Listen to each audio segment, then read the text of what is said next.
दोस्तों, ज़्यादातर लोग इंट्राडे ट्रेडिंग में सिर्फ इसलिए फेल होते हैं क्योंकि उनको ये पता नहीं होता कि आज के सेशन में किस डायरेक्शन का ट्रेड लेना चाहिए और किस डायरेक्शन का ट्रेड अवॉइड करना चाहिए। और traditional technical analysis like chart patterns, indicators, oscillators आदि यूज करके रैंडम ट्रेड ले लेते हैं, जिसका रिजल्ट होता है इनकंसिस्टेंट आउटकम। इसी प्रॉब्लम को दूर करने के लिए एक इंट्राडे ट्रेडर को जरूरत पड़ती है ट्रेडिंग एज की।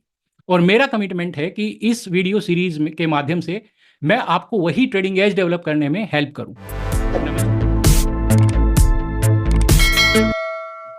नमस्कार दोस्तों, मेरा नाम है सुनील राठी ट्रेडिंग एकेडमी से। और आज की इस वीडियो में मैं आपके लिए लेके आया हूं एक ऐसी interesting intraday price action strategy जो आपको प्रॉपर रिस्क मैनेजमेंट के साथ क्विक ट्रेडिंग डिसीजन लेने में हेल्प करेगी और आपको भीड़ से आगे रखेगी। इसलिए अगर आप अपने ट्रेडिंग रिजल्ट को सिग्निफिकेंटली इन्हेंस करना चाहते हैं और अपना ट्रेडिंग एज डेवलप करना चाहते हैं तो वीडियो में एंड तक बने रहिए। और वीडियो के एंड में अगर आपको लगे कि इट वॉज वर्थ वॉचिंग तो इस वीडियो को जरूर अपने फ्रेंड सर्कल में भी शेयर कीजिए। गाइज, आज की वीडियो में आगे बढ़ने से पहले आप लोग कमेंट सेक्शन में बताइए कि इंट्राडे ट्रेडिंग के लिए आप कौन सा टाइम फ्रेम यूज करते हैं। फिर आपके कमेंट्स के बेस पे मैं एक वीडियो बनाऊंगा जिसमें मैं प्रॉपर लॉजिक के साथ बताऊंगा कि इंट्राडे ट्रेडिंग के लिए आप अपना टाइम फ्रेम किस प्रकार चूज कर सकते हैं और किस तरह के एसेट्स के लिए कौन सा टाइम फ्रेम इंट्राडे ट्रेडिंग के लिए बेस्ट होता है।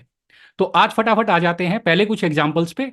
उसके बाद मैं आपके साथ स्ट्रेटजी के कंपोनेंट्स शेयर करूंगा एंड फिर जो की पॉइंट्स हैं जो हमें ध्यान रखना चाहिए before getting into a trade वो मैं डिस्कस करूंगा। तो वीडियो में एंड तक बने रहिए। तो गाइस, जैसे कि आपको पता है आज की हमारी स्ट्रेटजी का नाम होने वाला है राइडिंग ओपनिंग थ्रस्ट। तो ये स्ट्रेटजी को बेसिकली इस चीज को ध्यान में रख के बनाया गया है कि ओपनिंग में ही मार्केट अगर कुछ थ्रस्ट इंडिकेट करती है तो उसको हम किस प्रकार से राइड कर सकते हैं, यानी कि उसको हम अपनी एडवांटेज के लिए किस प्रकार से यूज कर सकते हैं। तो मैं स्ट्रेटजी के कंपोनेंट्स आपके साथ शेयर करूं उससे पहले हम ये स्ट्रेटजी के कुछ एग्जांपल्स देख लेते हैं। तो यहाँ पे देखिए, मार्केट वॉच में मैंने वो स्टॉक्स शॉर्ट लिस्ट किए हैं जो स्टॉक्स हमारी ये स्ट्रेटजी के साथ कंप्लाई कर रहे थे फ्राइडे के सेशन में। तो सबसे पहले बात कर लेते हैं एमसीएक्स की। हम देख सकते हैं कि फ्राइडे के सेशन में एमसीएक्स करीब करीब 0.6% का गेन इसने विटनेस किया था।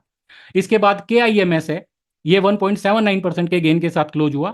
एंड डाबर है जिसने करीब करीब 2.25% का गेन विटनेस किया था। एंड जिलेट ने करीब करीब 1.25% का गेन विटनेस किया था। एंड दो स्टॉक्स हैं जिन्होंने नेगेटिवली भी परफॉर्म किया आफ्टर ट्रिगरिंग दिस स्ट्रेटजी। तो मैंने यहाँ पे पॉजिटिव एंड नेगेटिव दोनों ही आउटकम आपके साथ शेयर किए हैं सो दैट आपको आइडिया लग सके कि दुनिया में कोई भी फुल प्रूफ स्ट्रेटजी नहीं होती है। हर एक स्ट्रेटजी के अपने ड्रॉबैक्स होते हैं, बट एक स्ट्रेटजी आपको विनिंग साइड रख सकती है अगर उसमें प्रॉपर रिस्क मैनेजमेंट किया जाए तो वो रिस्क मैनेजमेंट भी हम वीडियो के एंड में आपके साथ शेयर करेंगे। तो वीडियो में एंड तक बने रहिए। तो सबसे पहले एमसीएक्स का चार्ट देख लेते हैं। ये देखिए, एमसीएक्स ने फ्राइडे के सेशन में एक मैसिव अपसाइड मूव विटनेस करी थी। इसी तरीके से केआईएमएस की अगर बात करें तो केआईएमएस ने भी अच्छा खासा अपसाइड मूव विटनेस किया। डाबर की अगर बात करें तो डाबर ने भी one sided upside movement witness करी है फ्राइडे के सेशन में। जिलेट की अगर बात करें तो जिलेट ने भी एक सिग्निफिकेंट रैली विटनेस करी, हालांकि मार्केट क्लोजिंग से पहले ये नीचे आ गया।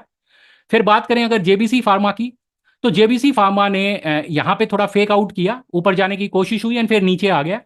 एंड टाटा इलेक्सी भी सिग्नल इसने जनरेट किया था based on our strategy, but फिर उसके बाद नीचे आ गया। तो हम देख सकते हैं कि जो मोस्टली स्ट्रेटजी पे जो स्टॉक्स आए हैं वो विनिंग रहे एंड केवल दो स्टॉक्स जो हैं वो फेल हुए। तो मैं आपको बता दूं कि ये जो हमारी स्ट्रेटजी है प्योरली इंट्राडे है एंड इसके लिए हम 15 मिनट का टाइम फ्रेम यूज करेंगे। एंड जो चार्ट मैंने आप लोगों के साथ शेयर किया है ये भी 15 मिनट का टाइम फ्रेम का चार्ट है। अब फटाफट मैं आपके साथ स्ट्रेटजी के कंपोनेंट शेयर कर देता हूं सो दैट आपको एक आइडिया लग सके कि क्या क्राइटेरिया हम फॉलो करेंगे before getting into a trade. तो जैसे कि आप देख सकते हैं हमारी strategy riding opening thrust bullish strategy रहेगी ये। तो इसमें पहला क्राइटेरिया है today's low is higher than previous day's low, यानी कि हम एक ऐसी सिचुएशन देखना चाहेंगे जिसमें आज का लो पिछले दिन के लो से हायर है। फिर ये मैटर नहीं करता कि कल का सेशन कैसा था, कल का सेशन पॉजिटिव भी हो सकता है या फिर नेगेटिव भी हो सकता है, that is not a consideration. Second point है today's first 15 minute open is lower than previous day's high, मतलब कि जो आज की ओपनिंग है वो किसी भी हाल में पिछले दिन के हाई से ऊपर नहीं होनी चाहिए, मतलब it should not be a huge gap of opening.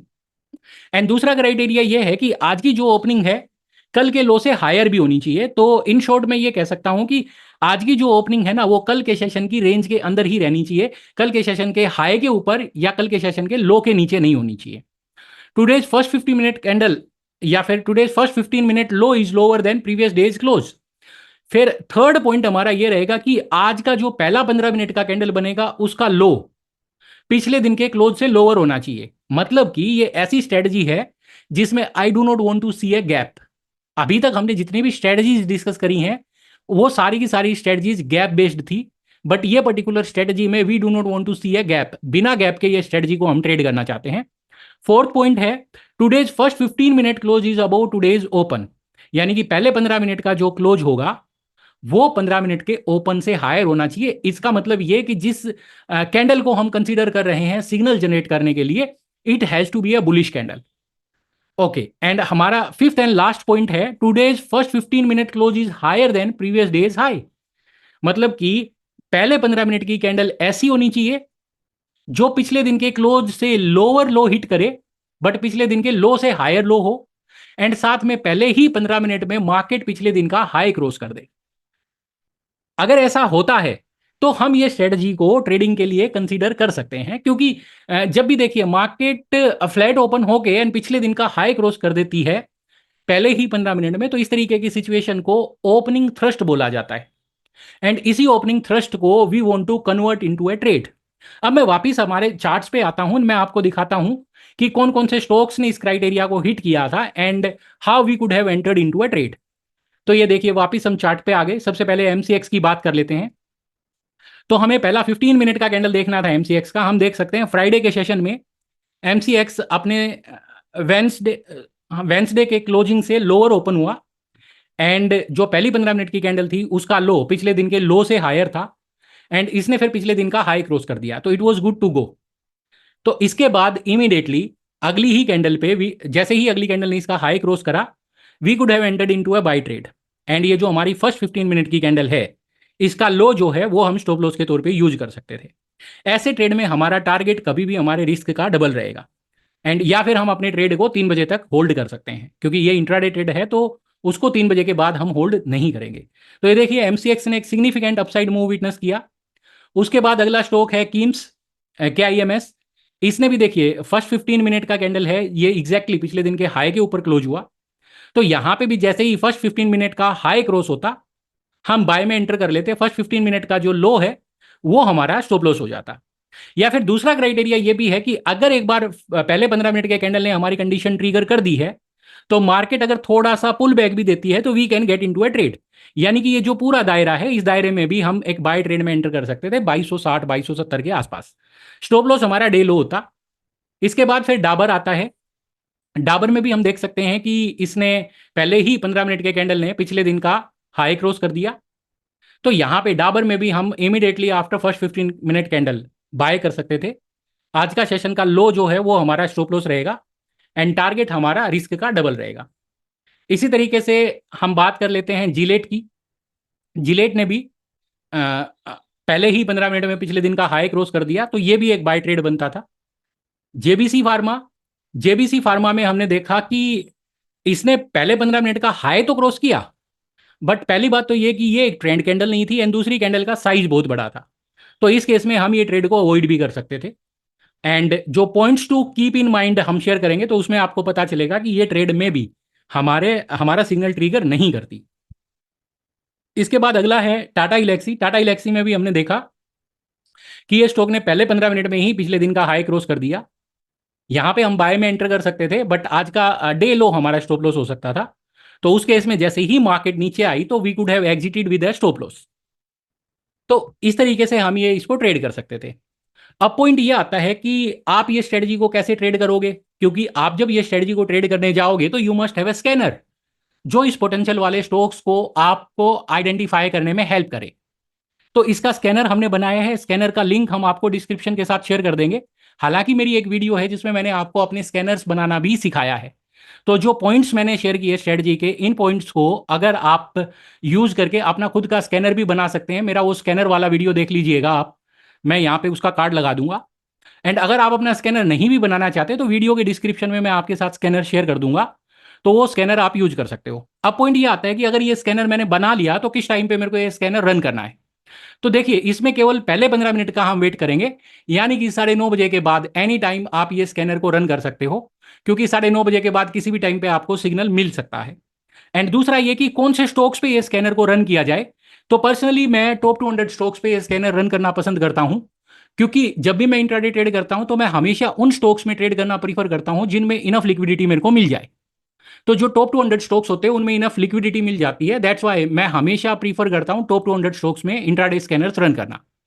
अगर आप इसको थोड़ा एक्सपेंड करना चाहते हो तो मैक्सिमम आप टॉप 500 स्टॉक्स तक जा सकते हो, बट उससे ज्यादा आपको नहीं यूज करना चाहिए, क्योंकि आउट ऑफ टॉप 500 स्टॉक्स में आप ये स्कैनर रन करने बैठोगे तो बहुत सारे ई लिक्विड स्टॉक्स आपके लिस्ट में आ जाएंगे, जिनको इंट्राडे ट्रेड करना will not be a good idea.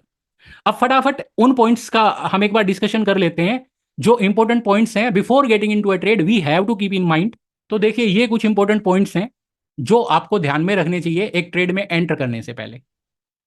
तो पहला पॉइंट हमारा आ जाएगा कि there is no strategy which can produce 100% accuracy, the risk management is the only thing that can keep you on the winning side.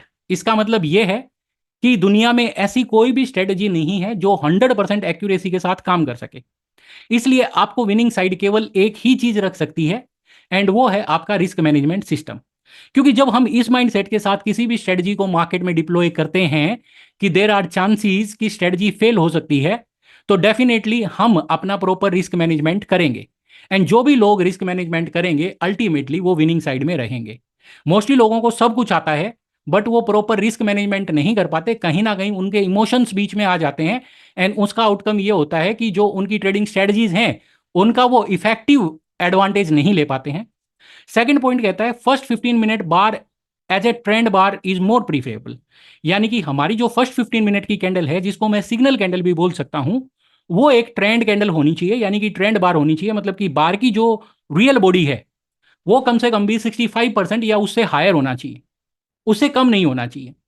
कई बार हम ऐसे भी देखेंगे कि पहली 15 मिनट की बार कंडीशन को तो ट्रिगर कर देगी, but at the same time वो बार कुछ डोजी टाइप की बन जाएगी, तो उस केस में हमारा जो सिग्नल है वो कंफर्म नहीं माना जाएगा। तो पहली 15 मिनट की बार जो है it has to be a green candle. If first 15 minute candle range is greater than or equal to previous day's trading range, then avoid trading such opportunity. अच्छा, अगर हमारी पहली 15 मिनट की ही कैंडल पिछले दिन की जो पूरे दिन की ट्रेडिंग रेंज रही है उसके इक्वल हो गई, तो उस केस में अब बहुत लिटिल पॉसिबिलिटी है कि मार्केट उस रेंज को एक्सटेंड कर पाएगी। हो सकता है कि पूरे सेशन में मार्केट रेंज बाउंड घूम जाए, तो ऐसे में ट्रेड करना will not be a good idea, तो ऐसे ट्रेड को भी हम अवॉइड कर देंगे। फिर अगला पॉइंट हमारा कहता है कि हमें केवल तभी ट्रेड करना चाहिए जब स्टॉप लॉस का रिस्क हमारे लिए अफोर्डेबल रहे। तो स्टॉप लॉस का रिस्क अफोर्डेबल करने के लिए हम दो चीजें कर सकते हैं। अगर मान लीजिए स्टॉप लॉस बड़ा निकल के आता है तो आप अपनी क्वांटिटी को रिड्यूस कर सकते हैं, या फिर अगर आपको लगता है कि क्वांटिटी रिड्यूस करने के बाद भी keeping such a big stop loss is not a good idea, तो फिर आप वो ट्रेड को अवॉइड कर सकते हैं। एंड अगला पॉइंट कहता है कि never get into a trade until you have a proper exit, whether it is in case of target और स्टॉप लॉस। तो यस, ये बिल्कुल गेटिंग इनटू अ ट्रेड बिल्कुल ऐसा ही है जैसे अभिमन्यु ने चक्रव्यूह में एंटर किया था, है ना। तो जब तक आपको एक ट्रेड में एग्जिट नहीं पता हो तो ट्रेड में एंटर करना will not be a good idea. क्योंकि देखिए, एक ट्रेड में एंटर करते हैं हम तो उसके दो पॉसिबल आउटकम हो सकते हैं, या तो वो आपके विनिंग डायरेक्शन में मूव करेगा या आपके अगेंस्ट मूव करेगा। विनिंग डायरेक्शन में मूव किया तो बहुत अच्छा, एंड अगेंस्ट मूव किया तो आपको लॉसेज हो सकते हैं। तो कहां पे आपका टारगेट होना चाहिए ये भी आपको पता होना चाहिए, मतलब कि exit in case of target, and कहां पे आपका स्टॉप लॉस होना चाहिए ये भी आपको पता होना चाहिए। एंड क्योंकि इंट्राडे ट्रेडिंग जो है ना, इसलिए भी कॉम्प्लिकेटेड मानी जाती है कि लोग प्रॉपर रिस्क मैनेजमेंट नहीं कर पाते। हमारा नेक्स्ट पॉइंट कहता है always trail SL, intraday trading is all about locking into profit as soon as you start getting it. तो देखिए, इंट्राडे ट्रेडिंग में बहुत सारे लोग अनसक्सेसफुल हो जाते हैं। उसका रीजन क्या है कि वो इंट्राडे ट्रेडिंग जब करते हैं तो अनरियलिस्टिक एक्सपेक्टेशंस रखते हैं। देखिए, जब भी आप इंट्राडे ट्रेड करते हैं तो ये बात ध्यान रखिएगा, सामने भी जब आप कोई स्टॉक बाय करते हैं तो सामने कोई सेल कर रहा होता है, एंड ऑब्वियस है कि सामने वाली पार्टी कभी भी अपना नुकसान करने के लिए मार्केट में नहीं आई है। तो इसलिए जब भी आप एक ट्रेड में एंटर करो एंड जैसे ही आपके विनिंग डायरेक्शन में मूव करना शुरू करे, तो समझदारी इसी में है कि you start trailing your stop loss. क्योंकि इन केस अगर मार्केट रिवर्स भी हो जाए तो एटलीस्ट आप कुछ प्रॉफिट लॉक इन कर लो एंड कुछ प्रॉफिट के साथ बाहर आ जाओ। तो आज के वीडियो के लिए इतना ही गाइस। आई होप आपको ये वीडियो अच्छा लगा होगा। अगर आपको वीडियो अच्छे लगते हैं तो कमेंट सेक्शन में जरूर बताइएगा, क्योंकि ये मेरे को हमेशा एनकरेज करते हैं ऐसा ही और भी इंटरेस्टिंग कंटेंट आपके साथ शेयर करने के लिए। तो thank you for watching, stay connected for more such videos.